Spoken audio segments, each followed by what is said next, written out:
नमस्ते मित्रों, कथानिधि चैनल पर आज हम सुनेंगे एक लघु कथा। कथा का नाम है व्यथा हर बाप की। कहानी आपको कैसी लगी कमेंट करके ज़रूर बताइएगा और चैनल पे नए हो तो चैनल को सब्सक्राइब भी ज़रूर कर लीजिएगा। तो आइए सुनते हैं कहानी व्यथा हर बाप की। उस दिन अचानक आशीष का फोन आया। न जाने कितने समय बाद उसकी आवाज कान में पड़ी थी। ये मेरे इकलौते बेटे की आवाज थी, उस बेटे की जिसे बनाने में मैं और मेरी पत्नी ने अपना पूरा जीवन ही लगा दिया था। उसको इतना प्यार किया था कि स्वयं को भूल गए, पर समर्थ होते हुए भी उसने हमको नकार ही दिया था। न हमारा प्यार देखा, न त्याग। उसे क्या पता जख्मों से सीना कैसे छलनी हो चुका है हम दोनों का। सारी संवेदनाएं समाप्त हो चुकी है। मुझे कोई खुशी नहीं हुई उसकी आवाज सुनकर, लेकिन यह क्या, अविश्वास से मेरा मुंह खुला का खुला रह गया था, क्योंकि आशीष मुझसे अपनी गलती की माफी मांग रहा था, अपने साथ रहने के लिए मेरी मिन्नतें कर रहा था। ठीक से सुना था ना मैंने सब कुछ। विश्वास ही नहीं होता कि यह वही आशीष है जिसने पिछले कितने ही सालों में मुझसे ठीक से बातें तक नहीं की। कभी सोचा कि बेटे का क्या कर्तव्य होता है। बेटा बुढ़ापे का सहारा होता है, थकी हुई उम्र की ताकत होता है, पर इस कपूत का तो इंतजार करते करते इसकी लाचार माँ इस दुनिया से ही विदा हो गई, और मैं इतने वर्षों से इस वीराने में अकेला पड़ा मृत्यु का इंतजार कर रहा हूँ। पर क्यों इसे कभी याद तक नहीं आई हमारी। चलो कोई बात नहीं, अब तो मैं इन सब के बिना जीने का अभ्यास कर ही चुका हूँ, फिर शिकायत क्यों करूँ। मैं तो उसके व्यवहार के इस बदलाव पर हैरान हूँ कि कहीं ऐसा तो नहीं कि आजकल वहाँ नौकर न मिल रहे हो तो उसकी मेम साहब ने बुढ़े को आने का हुक्म सुना दिया हो, या किसी के सामने अपने सपूत होने का दिखावा करना है उसे। जो भी हो, मैं उसके इन घड़ियाली आंसुओं से पिघलने वाला तो नहीं हूँ। शरीर थकने लगे या वक्त कोई बड़ी ठोकर मार दे, तब भले एक आदमी को यह सब प्रायश्चित वगैरह करने की याद आती है, पर अभी जब धन दौलत मान सम्मान सब उसके कदमों तले बिछा हुआ है, अफसोस करने का उसका तो अभी समय नहीं आया है। जब तक उसकी माँ ममता जीवित रही, बार बार पुराने गिले शिकवे भूल आशीष और उसके परिवार के साथ संपर्क करती ही रही, पर हमेशा निराशा ही उसके हाथ आई। इसी से तो जब आखिरी बार ममता की मृत्यु पर वो दोनों रस्म अदायगी की तरह आए थे, तो मैंने भी उनके साथ बिल्कुल रस्मी रिश्ता ही रखा था। तेरा भी होते ही उनके लौट जाने के कार्यक्रम से मुझे तो सुकून ही महसूस हुआ था कि ना जाने कितनी अप्रिय परिस्थितियों से बच गया मैं, कि अगर जो और वह रुकता तो ना जाने कितने दंश और लगा जाता मेरे दिल पर। भगवान की कृपा से 75 बरस की उम्र में भी मेरे हाथ पैर इतने सलामत तो है, और आर्थिक स्थिति इतनी तो मजबूत है ही कि अपनी पत्नी ममता को रीति रिवाजों के अनुसार शान से इस दुनिया से विदा कर सकता हूँ। बाकी सभी जिम्मेदारियों को तो वही पूरा कर गई थी। दोनों बेटियां ब्याह के बाद अपने अपने घरों में सुखी हैं। मेरे जीवन यापन के लिए यह छोटा सा मकान है, जिसकी पहली मंजिल पर मैंने किराएदार रख लिया है। नीचे खुद रहता हूँ, और एक पुराने नौकर की सहायता से मेरे सारे दैनिक कार्य मजे में चल रहे हैं। अब तो ईश्वर से यही प्रार्थना है कि कभी भगवान किसी के सामने हाथ न फैलाना पड़े। इस उम्र में आकर सबसे बड़ी तकलीफ अकेलेपन की हो जाती है। ममता के जाने के बाद ही पता चला कि उसका मेरे जीवन में क्या स्थान था। अब ना तो किसी तरह समय ही कटता है, ना किसी चीज के लिए उत्साह ही बचा है। सुबह शाम भले ही थोड़ी देर सैर के लिए, व्यायाम के लिए घर से बाहर निकल जाऊं, पर बाकी समय तो घर में ही पड़ा रहता हूँ। शरीर स्वस्थ है, पर अब नौकरी व्यवसाय कुछ भी करने की इच्छा नहीं है। क्यों करूं और किसके लिए कमाऊं।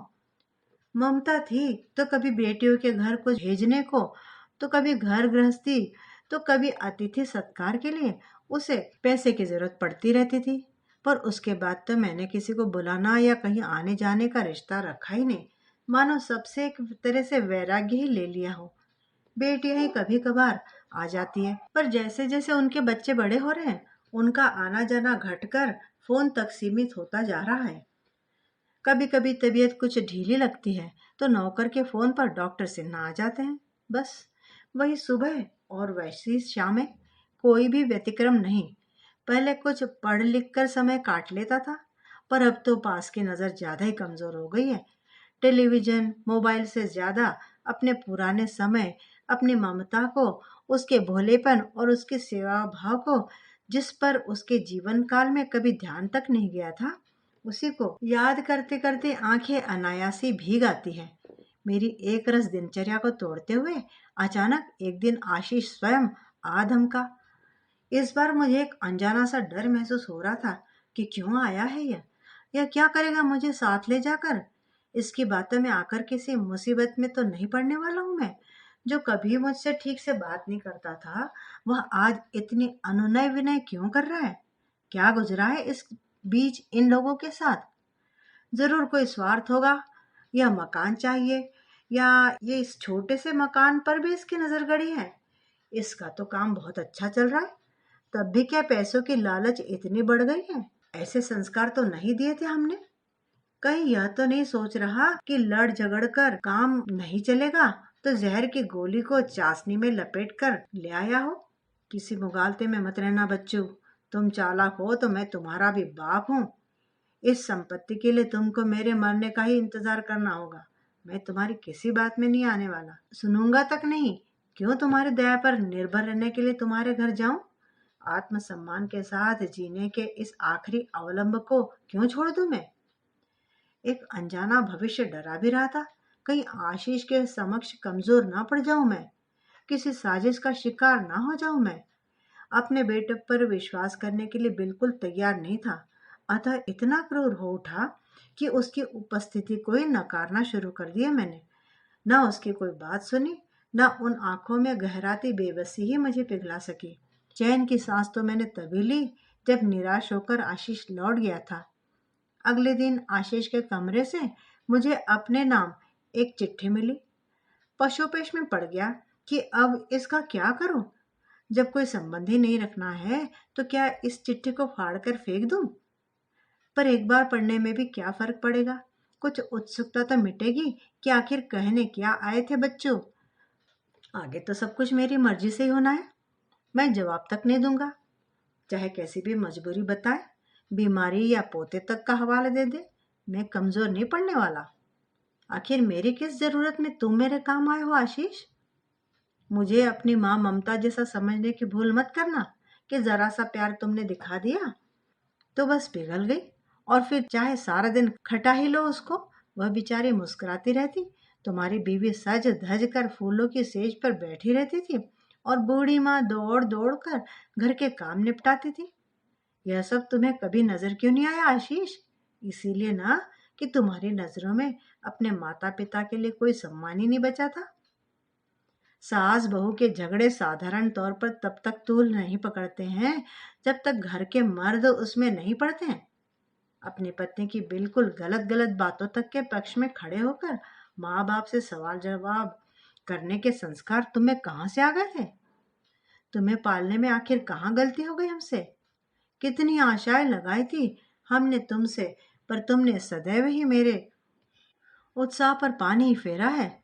तुम्हारा इंतजार करते करते पूरी उम्र ही बीत गई।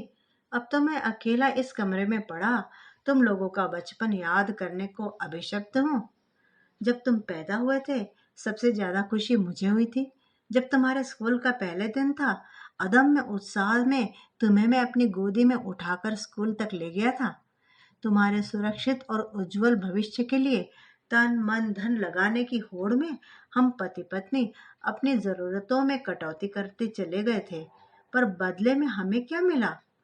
किशोर होते ही तुम्हारे वह बगावती तेवर, और फिर हमारे मध्य फलता फूलता वह परायेपन का विशाल वृक्ष। 17 सालों तक लगातार तुम्हारे बिछों में तड़पती तुम्हारी माँ के वह आंसू, तुम लोगों की वह जली कटी बातें, दिल तोड़ती एहसान फरामोशी कैसे भूल सकता हूँ मैं? आखिर तिल तिल कर जोड़े गए मेरे इस आत्मसम्मान के भ्रम को अब क्या यह 2 मिनट का अफसोस धो सकेगा? ये तुम्हारे आंसू धो देंगे या यह चिट्ठी मिटा देगी? नहीं, अब सब कुछ समाप्त हो चुका है। तुम जहाँ रहो खुश रहो। मैं जिस हाल में हूँ रहूंगा। पत्र का जवाब डाक से भेज दूंगा कि अब भूल जा कि हमारे बीच रिश्ता भी था कभी। चिट्ठी पढ़ने के लिए चश्मा खोजते समय ही मैंने उस पत्र का उत्तर सोच लिया था। मैंने चिट्ठी खोली, पढ़ना शुरू किया। पूज्य पिताजी, आपको याद होगा आज मेरा 47वां जन्मदिन है। पता नहीं क्यों उम्र के इस दौर में आकर महसूस कर रहा हूँ कि जैसे मैं वहीं आकर खड़ा हो गया हूँ जहाँ मैंने होश संभालने पर आपको देखा था। वह पुरातन समस्याएं जो आपके समक्ष थी थोड़े बहुत परिवर्तित रूप में मेरे सामने भी खड़ी हुई हैं। और आश्चर्य तो इस बात का है पिताजी कि इतने सालों तक आपके लिए सभी निर्णय को गलत ठहराने के बावजूद आज के दिन आपका ही अनुकरण करने के अतिरिक्त मैं और कुछ भी नहीं कर पा रहा। यद्यपि जानता हूँ कि आप नाराज हैं मुझसे, फिर भी अंदर तक यह बहुत सारी बातें आज आपको बताने की बेचैनी है। मेरी सोच और आस्थाओं ने चुपके से एक नई करवट ले ली है और यह सब मैं केवल आपसे ही कह सकता हूँ। शायद आपके प्रति अपने दृष्टिकोण की स्वीकारोक्ति के बिना मुझे शांति नहीं मिलेगी। इसलिए आपके मना करने के बाद भी मैं आपके पास आया था। पर जब तक आप मेरी बातों को सुन नहीं लेंगे फिर कर मैं आता ही रहूंगा। इतिहास स्वयं को दोहराता है पिताजी। पहले सुना था पर अब स्पष्ट देख रहा हूँ। आपका पोता उत्कर्ष 18 बरस का हो गया है और उसके तेवर बिल्कुल वही है जो उस उम्र के दौर में मेरे हुआ करते थे। पर अचंभित तो मैं इस बात से हूँ पिताजी कि आज मैं बिल्कुल वैसे ही सोच रहा हूँ जैसे उन दिनों आप सोचा करते थे। पशुपेश में उनकी जिम्मेदारियां आने के बाद हर कोई ऐसे ही निर्णय लेने लगता है क्या? इसीलिए जीवन भर मैंने आपके साथ जो व्यवहार किया आज उसका विश्लेषण करना बहुत जरूरी हो गया है। जब मैं बहुत छोटा था आप मेरे साथ खिलौने की तरह खेला करते थे। तब मैं अपनी बाल सुलभ शरारती और उल्टी सीधी चीजों के बावजूद आपको दुनिया का सबसे ज्यादा समर्थ और बुद्धिमान आदमी समझता था। उस समय मेरी सबसे बड़ी चाहत सिर्फ और सिर्फ आपके जैसा बन जाने की थी। फिर जैसे जैसे मैं बड़ा होने लगा आपकी कुछ कमियां और सीमाएं मेरी नजर में आने लगी। अब मैं अपने दोस्तों के पिता, रिश्तेदारों इत्यादि से आपकी तुलना करने लगा था। आप उनसे बेहतर नजर आते तो मुझे गर्व होता। यदि कोई बात आप उनसे कम रहते तो मेरा बाल मन कुछ परेशान सा हो जाता था। छोटी मोटी कुछ उलझनों को छोड़कर आप और सिर्फ आप ही मेरे नायक थे पिताजी। फिर ढेर सारे दोस्त हो गए। मेरे दिन का एक बड़ा हिस्सा उन्हीं के साथ बीतने लगा और उन्हीं की बातें मुझे ज्यादा समझ में आने लगी। तभी तो स्कूल की पढ़ाई के बाद जब मनपसंद विषय चुनने का समय आया तो मेरा प्रिय मित्र कॉमर्स कॉलेज में जा रहा था तो मैंने भी वही चुना। मैं किसी भी हालत में उसका साथ छोड़कर साइंस कॉलेज नहीं जाना चाहता था। पर यह तो मेरे पूरे जीवन के दिशा निर्धारण का समय था। निर्णय लेने की यह बचकानी वजह मेरे लिए भले ही महत्वपूर्ण रही हो, आपको मूर्खतापूर्ण लगी थी। आपने कितना तो समझाया था मुझे कि मेरा दिमाग अच्छा है, तेज है, विज्ञान और गणित में मुझे कितने अच्छे अंक मिलते रहते हैं और डॉक्टर या इंजीनियर बनने के बाद कैरियर बनाना कितना आसान हो जाता है। पर इस तरह की कोई बात उस समय मेरी समझ में आई ही नहीं। मैं तो अपनी जिद पर अड़ा था जिससे आपको बहुत निराशा हुई थी। पर मजे की बात देखिए, बिल्कुल वही परिस्थितियां फिर से हैं। बस इस बार आप वाले स्थान पर मैं खड़ा हूँ और उत्कर्ष के भविष्य के लिए मैं उसी तरह परेशान हूँ। अथक मेहनत करके मैंने जो अपना ये व्यवसाय स्थापित किया है पिताजी, नाम और इज्जत कमाई है, उसे उत्कर्ष ने एक बार में ही नकार दिया। मेरी फर्म में पार्टनर बनने के लिए उसे चार्टर्ड अकाउंटेंसी की परीक्षाओं को पास करना जरूरी है। पर वह तो फैशन टेक्नोलॉजी का कोर्स करना चाहता है। उसके लिए मुंबई जाने की जिद कर रहा है। मॉडलिंग एजेंसी खोलना चाहता है। सिनेमा में ब्रेक खोज रहा है। उत्कर्ष को अपना सहारा बनाने का स्वप्न लिए मैं अपने काम को बढ़ाता ही चला गया था। पर यदि वही मेरे साथ नहीं आता तो अब क्या करना चाहिए मुझे? धीरे धीरे काम कम करो या किसी और को भागीदार बनाओ? फिर यदि किसी दिन वह ग्लैमर की दुनिया से असफल होकर लौट आए तो मैं उसकी कितनी मदद कर सकूंगा? कैसे नहीं सोचूंगा यह सब। आखिर पिता हूं उसका। उसको सेटल कराने की जिम्मेदारी है। हर संभव सुख, वैभव, सफलता, संपन्नता और सुविधा उसके कदमों में बिछा देने की मेरी यह चाह कोई अजूबा तो नहीं। उस पहाड़ जैसे संघर्ष के लिए कैसे उसे अकेला छोड़ दूं? क्या मुझे पता नहीं उस चमक दमक की असलियत कितनी ही अस्तित्व के गुमनाम बलिदान के पश्चात जो मुट्ठी भर लोग सफल होते हैं, उत्कर्ष बस उन्हीं में से एक होगा? कैसे मान लूं? उधर वह मेरी एक भी बात सुनने को तैयार ही नहीं, और मैं हूं कि चिंता के मेरे रात रात भर जागता रहता हूँ। ब्लड प्रेशर बढ़ गया है और न जाने कितनी बीमारियां एक साथ उभर आई हैं। मुझे याद है कि उसके बाद मेरे और आपके बीच की दूरियां बढ़ने लगी थी। मैं आपकी बातों को एक कान से सुनकर दूसरे कान से बाहर निकाल देने का आदी होता जा रहा था, और मेरे इस रोग से आप मेरे प्रति निराश होने लगे थे। फिर हम दोनों के बीच माँ ने एक पुल का काम करना शुरू किया। इस कशमकश में धीरे धीरे उसकी अपनी राय और इच्छाओं का कोई अस्तित्व ही नहीं रह गया। उसने तो बस मेरे और आपके समक्ष एक दूसरे का पक्ष रखकर स्थिति को काबू करने की कोशिश में ही जिंदगी बिता दी। कहीं अब मेरे और उत्कर्ष के बीच में भी यही स्थिति तो नहीं बन जाने वाली है? पिताजी, मुझे डर सा लग रहा है, पर मैं नहीं जानता कि यह हालात में अब मुझे क्या करना चाहिए। जब हम बाप बेटे के बीच में इतने ही दिनों से बातचीत तक बंद है, क्या मुझे उसकी इस बेबुनियाद जिद को मानकर उससे उसके हिस्से का संघर्ष करने की इजाजत दे देनी चाहिए, या उस पर दबाव बनाकर उसे अपना निर्णय मानने को बाध्य करना सही कदम होगा? फिर आप एक दिन बड़े चाव से मेरा ब्याह रचाने के लिए सुलेखा को पसंद कराए थे, जबकि मैं मन ही मन अपने दोस्त विनय की बहन कावेरी को अपनाने के लिए लालायित था। मुझे लगता था कि अगर आप प्रचलित रिवाजों के अनुसार मेरा रिश्ता लेकर उनके घर गए होते, स्वस्थ माहौल में बातचीत हुई होती, तो बात बन जाती। पर आप अपनी जिद में इस तरह का कोई काम करने को तैयार ही नहीं हुए थे, और बिना देखे जाने ही आपने उसे एकदम से नकार दिया था। फिर मैं मूर्खों की तरह कभी उसके सामने प्रणय निवेदन करता, तो कभी उसके पिताजी की नजरों में सामने आने का बचकाना प्रयास करता, पर कभी भी अपने पक्ष को उन लोगों के समक्ष ठीक से नहीं रख सका, और उसका ब्याह कहीं और हो गया। लोकलाज के डर से मैंने सुलेखा से शादी भले ही कर ली, पर आपके प्रति एक शिकायत तो मन में बनी ही रह गई। समय ने अब मुझे आपके वाले पाले में ला खड़ा किया है। बल्कि यह कहो कि समय अब और भी कठिन आ गया है। उत्कर्ष के तेवर और स्वभाव को देखते हुए मैं मानसिक रूप से किसी भी दिन अचानक किसी भी लड़की को अपनी बहू के रूप में परिचित होने को तैयार हूँ।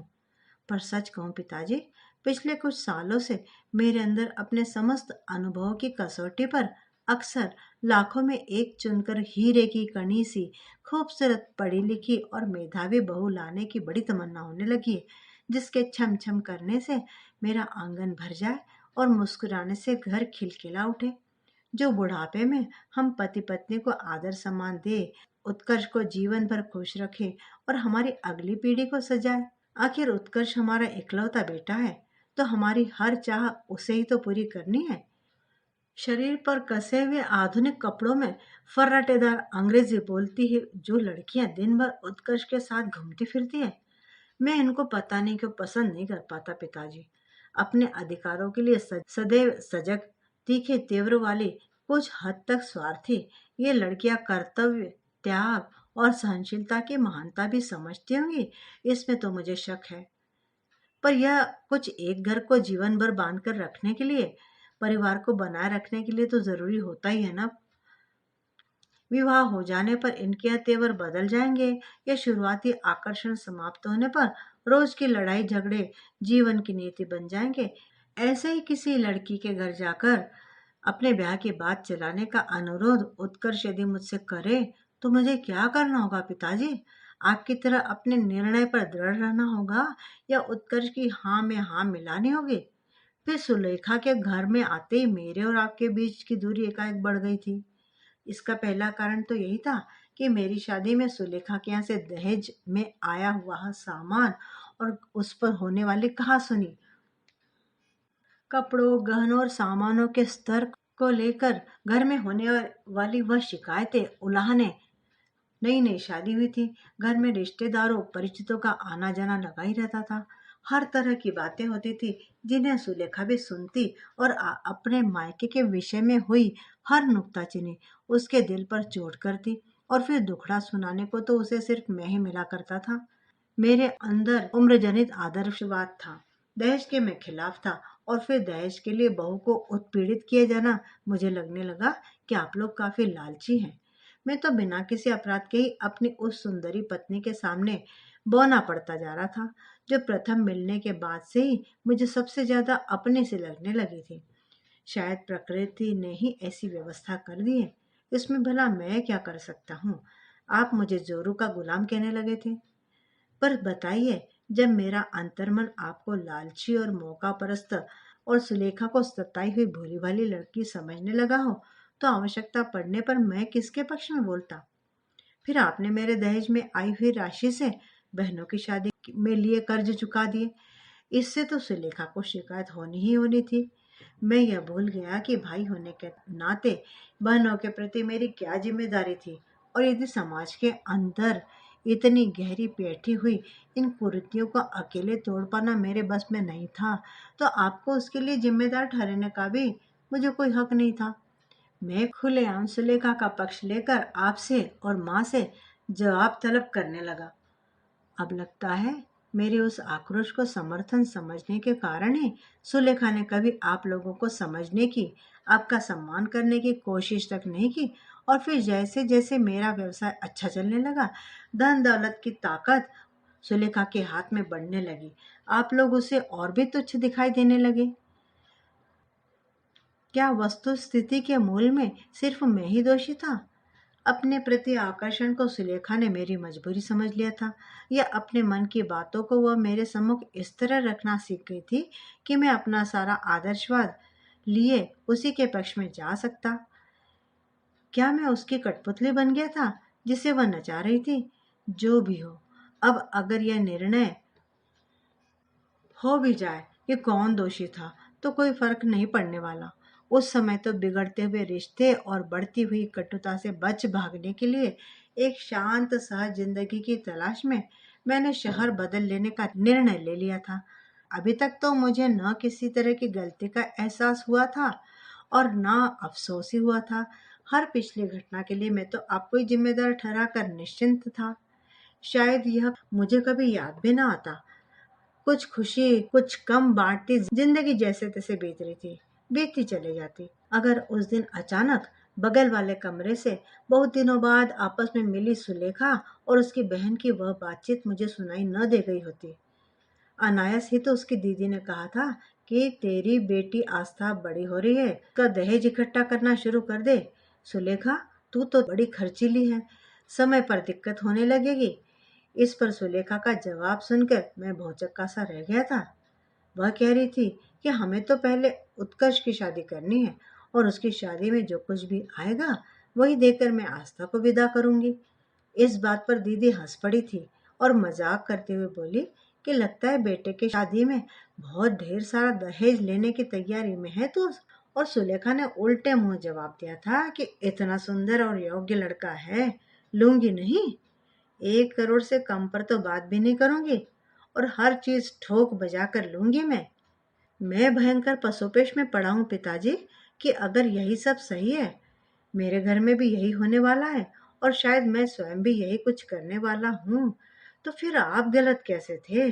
जीवन भर आप लोगों की आलोचना करने के बाद आज अपना समय आने पर सुलेखा यदि वही सब करने के लिए कमर कस के बैठी है, तो फिर किस चीज के लिए मैं आपसे जीवन भर नाराज रहा? किस लिए मैं आपको सजा देता रहा? उन्हीं गलतियों को स्वयं भी दोहरा लूंगा तो क्या उसके बाद उत्कर्ष मेरे जीवन भर मुझे उसकी सजा देता रहेगा? पीढ़ी दर पीढ़ी हम बस एक गुस्सा, एक नाराजगी की विरासत ही छोड़ते रहेंगे क्या? सुधारी नहीं जा सकती क्या यह स्थिति? तो शुरुआत मैं ही क्यों न करूं? क्या ऐसा नहीं हो सकता कि बीती हुई सारी बातों को भूलकर आपके अनुभव तले मैं अपनी सारी समस्याओं का कोई नया समाधान खोजने का प्रयत्न करूं? बस यही पूछने तो पिताजी मैं आपके पास आया था और जिस दिन भी आप मुझे माफ़ करने का निर्णय लेंगे, दोबारा आऊँगा। आपका बेटा आशीष। आशीष का पत्र मेरे हाथों में फड़फड़ा रहा था और मैंने कुर्सी पर सिर टिकाकर आंखें मूंद ली। ठीक ही तो लिखा है आशीष ने। मैंने भी तो कम गलतियां नहीं की हैं। अपना हर निर्णय उसके ऊपर थोपने का प्रयत्न भला क्यों करता रहा मैं? यदि वह अपना अस्तित्व स्वयं तलाश करना चाहता था, तो इसमें गलत क्या है? मैं ही तो उसे बच्चा समझता रहा और जाने अनजाने उसकी स्वतंत्रता छीनता रहा। आज तो ऐसा लग रहा है कि शायद बहुत अच्छा हुआ जो उसने खुद जिद कर ली थी। जो भी हो, मेरे हर निर्णय के पीछे छिपी मेरी सदिच्छा आज आशीष की समझ में आ गई है। इस बात से सीने में थोड़ी ठंडक तो मिल रही है मुझे। आज जब उसे मेरी ज़रूरत है, तो मुझे भी तो उसकी ज़रूरत है। भला कब तक मैं यहाँ पर अकेला पड़ा रहूँगा?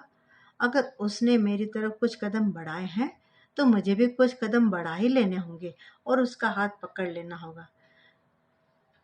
सोचते सोचते वह एक पत्र लिखने के लिए कागज और पेन लेकर अपने और आशीष के रिश्ते को एक और मौका देकर उसका हाथ पकड़ने की तैयारी में जुट गए।